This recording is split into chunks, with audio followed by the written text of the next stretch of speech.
नमस्कार, सप्ततारा न्यूजमध्ये आपले स्वागत आहे। आज शुक्रवार दिनांक 3 जानेवारी 2025 न्यूज बुलेटिनमध्ये जाणून घेऊया आजच्या ठळक घडामोडी। मुख्यमंत्री देवेंद्र फडणवीस आणि छगन भुजबळ पुन्हा एकत्र। सातारा जिल्ह्यात एकाच गाडीतून प्रवास। नायगावमध्ये सावित्रीबाई फुलेंच्या जयंती कार्यक्रमात भाषणात एकमेकांचे केले कौतुक। मुख्यमंत्री देवेंद्र फडणवीस आणि राष्ट्रवादी काँग्रेस पक्षाचे नाराज असलेले ज्येष्ठ नेते छगन भुजबळ या दोघांची शुक्रवारी पुन्हा सकाळी 11 वाजता एकदा भेट झाली आहे। क्रांतिज्योती सावित्रीबाई फुले यांच्या जयंतीनिमित्त सातारा जिल्ह्यात नायगाव येथे आयोजित कार्यक्रमाच्या निमित्ताने या दोन्ही नेत्यांनी एकाच गाडीतून प्रवास केला। इतकेच नाही तर या कार्यक्रमात झालेल्या भाषणात छगन भुजबळ यांनी देवेंद्र फडणवीस यांचे तर फडणवीस यांनी छगन भुजबळ यांचे कौतुक केले। मंत्रिमंडळ स्थान न मिळाल्याने छगन भुजबळ हे नाराज आहेत। त्यांनी आपली नाराजी उघडपणे व्यक्त केली होती। मात्र त्यानंतर मुख्यमंत्री देवेंद्र फडणवीस यांच्या भेटीनंतर माध्यमांशी बोलताना भुजबळ यांनी फडणवीस आपल्याशी नंतर चर्चा करणार असल्याचे सांगितले होते। त्या भेटीनंतर आज पुन्हा या दोन्ही नेत्यांची भेट झाली आहे। मात्र या भेटीत दोघांमध्ये काय चर्चा झाली याची माहिती अद्याप समोर आलेली नाही। मुख्यमंत्री देवेंद्र फडणवीस यांच्या समेत या कार्यक्रमात भुजबळ तसेच मंत्रिमंडळातील सदस्य पंकजा मुंडे, शंभूराज देसाई, श्रीमंत शिवेंद्रसिंहराजे भोसले, जयकुमार गोरे, मकरंद पाटील, आदिती तटकरे आणि काही आमदार यावेळी उपस्थित होते। भुजबळ यांच्याशी दुसरी कोणतीही चर्चा झाली नाही। फडणवीस यांना छगन भुजबळ यांच्याशी आपली चर्चा झाली, त्यानुसार काय नेमकी चर्चा झाली असे विचारले असता मुख्यमंत्री फडणवीस यांनी सावित्रीबाई फुले आणि महात्मा फुले यांचे कार्य पुढे नेण्याची व समता युक्त समाज तसेच संविधानप्रेमी समाज कसा निर्माण करता येईल यासाठी काय करावे लागेल याविषयी छगन भुजबळ यांच्याशी चर्चा झाल्याचे आणि दुसरी कोणतीही चर्चा झाली नसल्याचे त्यांनी स्पष्ट केले। मुख्यमंत्री देवेंद्र फडणवीस यांनी नायगाव येथील सावित्रीबाई फुले यांच्या स्मारकाला अभिवादन केल्यानंतर सावित्रीबाई फुले यांच्या मूळ घरी उभारलेल्या चित्र प्रदर्शनाची व घरातील वस्तूंची त्यांनी पाहणी केली। क्रांतिज्योती सावित्रीबाई फुले यांच्या मूळ गावी खंडाळा तालुक्यातील नायगाव येथे महाराष्ट्र शासन एक चांगला प्रकल्प उभा करत आहे। हे स्मारक चांगल्या पद्धतीने व्हावे यासाठी आमचे प्रयत्न सुरू आहेत। त्याचे प्रेझेंटेशन त्यांनी मला दाखवले असेही मुख्यमंत्री देवेंद्र फडणवीस यांनी सांगितले। त्या भुजबळ साहेबांसोबत काय चर्चा झाली? आता चर्चा वगैरे काय? भुजबळ साहेबांसोबत हीच चर्चा झाली की महात्मा ज्योतिबा फुले आणि क्रांतिज्योती सावित्रीबाई फुले यांचं कार्य आपल्याला पुढे कसं नेता येईल, ज्या प्रकारे या देशाला त्यांनी दिशा देण्याचं काम केलेलं आहे ते विचार सर्वांपर्यंत कसे पोहोचवता येतील, समतायुक्त समाज, भारतीय संविधानाला मानणारा समाज हा आपल्याला कसा निर्माण करता येईल हीच आमची चर्चा झाली। या व्यतिरिक्त कुठली चर्चा नाही। छगन भुजबळ यांनी समता परिषदेच्या नावाने स्वतंत्र पक्ष काढावा, आम्ही युती करू, माजी मंत्री महादेव जानकर यांचे आवाहन। राष्ट्रवादी काँग्रेस पक्षाचे ज्येष्ठ नेते छगन भुजबळ हे नाराज आहेत। महायुती सरकारच्या राज्य मंत्रिमंडळ विस्तारात स्थान न मिळाल्याने त्यांनी उघडपणे नाराजी व्यक्त केली होती। यामुळे छगन भुजबळ हे लवकरच मोठा निर्णय घेतील अशी चर्चा रंगली आहे। त्यातच आता राष्ट्रीय समाज पक्षाचे नेते माजी मंत्री महादेव जानकर यांनी छगन भुजबळ यांना शुक्रवारी दुपारी 2 वाजता पत्रकारांशी बोलताना एक सल्ला दिला आहे। छगन भुजबळ यांनी समता परिषदेच्या नावाने पक्ष काढावा असे महादेव जानकर यांनी म्हटले आहे। ओबीसीची अशीच अवस्था होणार आहे। ज्या समाजाचे दल आहे त्या समाजाचे बळ आहे। अन्याय झाला म्हणून मी आता बोलू शकणार नाही, कारण आपला पक्ष नाही, आपण याचिकाकर्ते आहोत। देणारे बनणारे असाल तर आम्ही आमचं दल केलं आहे। आम्ही त्यांना सांगितलं आहे की तुम्ही समता परिषदेच्या नावाने एखादा पक्ष काढा, आम्ही तुमच्याबरोबर युती करू। त्यांनी जर हा निर्णय घेतला तर चांगलं होईल। आज सावित्रीबाई फुलेंच्या जयंती दिवशी त्यांनी ते करावं। त्यांनी तो निर्णय घेतला तर चांगलं होईल। आत्ताच नाही, पुढच्या पिढीचंही भलं होईल असे महादेव जानकर म्हणाले। मागितल्याने भीक मिळते, हक्क मिळत नाही, त्यामुळे मागण्यापेक्षा देणारं झालं पाहिजे। ओबीसीबाबत भाजप आणि काँग्रेसची पण नियत चांगली नाही।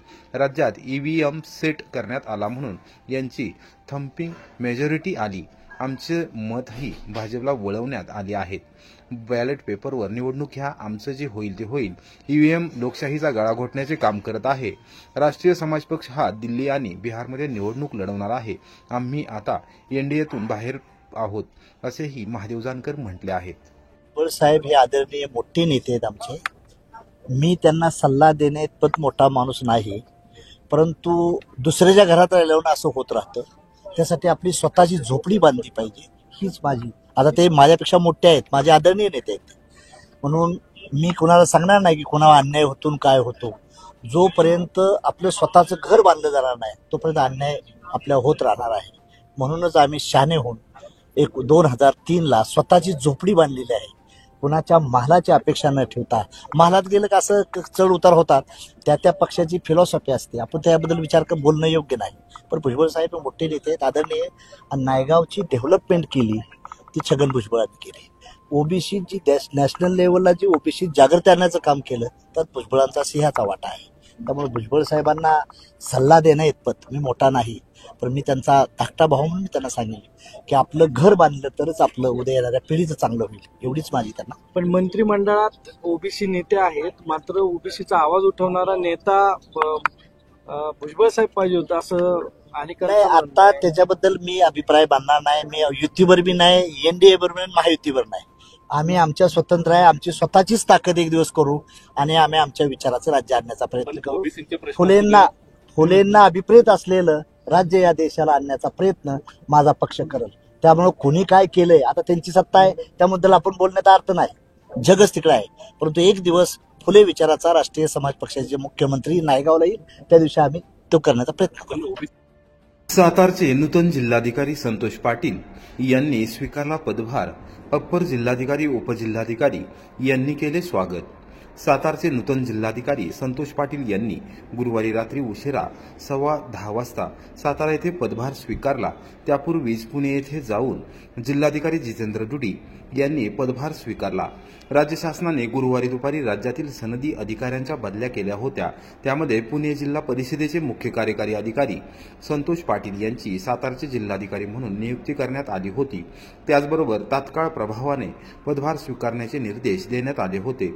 शासनाचे आदेश प्राप्त होताच संतोष पाटील यांनी सातारा येथे येऊन पदभार स्वीकारला.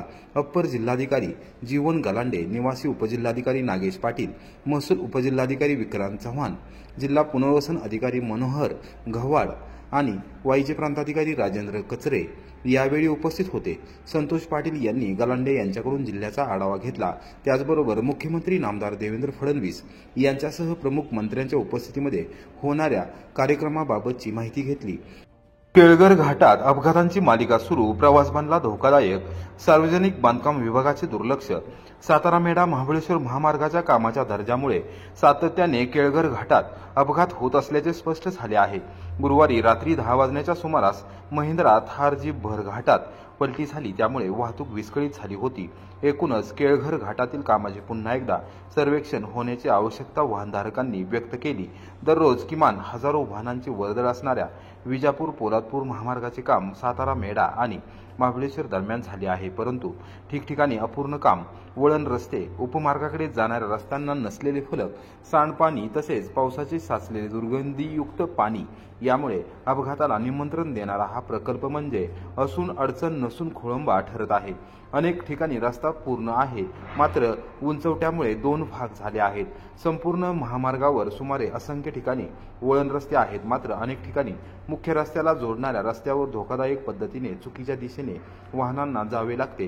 पाणी साठल्यास येथे उतार समजून येत नसल्याने अपघाताची शक्यता आहे. समतलीकरण न केल्याने उंचवटे अपघाताला कारणीभूत ठरत आहेत. येथे अनेक वाहने चुकीच्या दिशेने येतात. वळण रस्त्याच्या बाजूला जोडलेल्या 2 रस्त्यांच्या मध्यभागातील चरी बुजवलेल्याच नाहीत.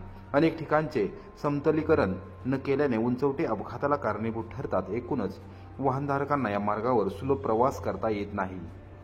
कोरेगाव तालुक्यातील 22 ग्रामपंचायतींच्या सरपंच पदासाठी आरक्षण सोडत जाहीर. 7 गावांमध्ये सरपंचपद खुले राहिले. कोरेगाव तालुक्यात नव्याने होऊ घातलेल्या 22 ग्रामपंचायतीच्या सार्वत्रिक निवडणुकीसाठी शुक्रवारी दुपारी 1 वाजता नवीन प्रशासकीय इमारतीमधील सभागृहात तहसीलदार डॉ. संगमेश कोडे यांच्या अध्यक्षतेखाली झालेल्या ग्रामस्थांच्या बैठकीत आरक्षण सोडत काढण्यात आली. 7 गावांमध्ये सरपंचपद खुले राहिले आहे. कोरेगाव तालुक्यातील 22 ग्रामपंचायतींच्या निवडणुका आगामी काळात होणार असून राज्य निवडणूक आयोगाने दिलेल्या कार्यक्रमानुसार आरक्षण सोडत काढण्यात आली. इयत्ता 4थीतील विद्यार्थिनी श्रद्धा निलेश सरगडे हिने आरक्षणाच्या चिठ्ठ्या काढल्या. त्यानुसार गावनिहाय आरक्षण जाहीर करण्यात आले. गाडकेवाडी, भीमनगर, दरे तर्फ तांब, एकसळ, बोरगाव, भाडळे, बोधेवाडी, भाडळे या गावाचे सरपंचपद खुले राहिले आहे. आझादपूर, सिद्धार्थनगर, चंचरी, परतवडी, वेलंग, कनेरखेड, आंभेरी, हासेवाडी या गावांचे सरपंचपद सर्वसाधारण महिला यासाठी आरक्षित झाले आहे. नाहेवाडी, सर्कलवाडी, टकले या गावचे सरपंचपद ओबीसी साठी राखीव झाले आहे. पळशी, जायगाव, गुजरवाडी, टकले या ग्रामपंचायतीचे सरपंचपद ओबीसी महिलेसाठी आरक्षित झाले आहे. आरबी आणि पिंपरी या दोन्ही गावचे सरपंचपद अनुसूचित जातीसाठी आरक्षित झाले आहे. बैठकीच्या प्रारंभी तहसीलदार डॉ. कोडे यांनी 2020 साली काढण्यात आलेल्या आरक्षण सोडतीबाबत माहिती दिली. तदनंतर शासन परिपत्रक आणि राज्य निवडणूक आयोगाचा कार्यक्रम याची माहिती उपस्थित ग्रामस्थांना दिल्यानंतर आरक्षण सोडत काढण्यास सुरुवात झाली. यावेळी महसूल नायब तहसीलदार उदयसिंग कदम, निवासी नायब तहसीलदार सारिका शिंदे आणि सहाय्यक महसूल अधिकारी श्रीमती अहिरे यावेळी उपस्थित होत्या.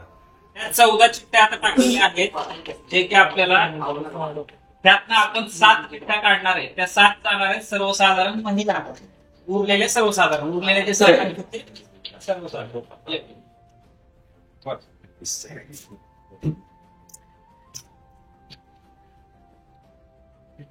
आझादपूर,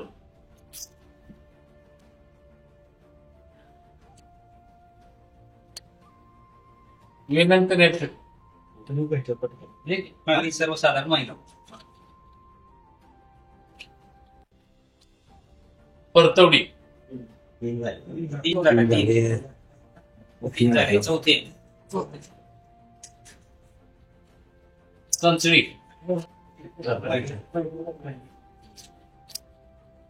पाचवी आता सिद्धार्थनगर, 5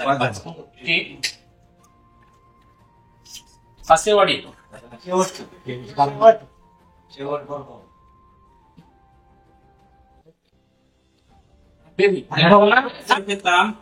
एकसळ, मोरगाव, भाडळे, बोदेवाडी, भाडळे ह्या झाल्या सर्वसाधारण झाल्या.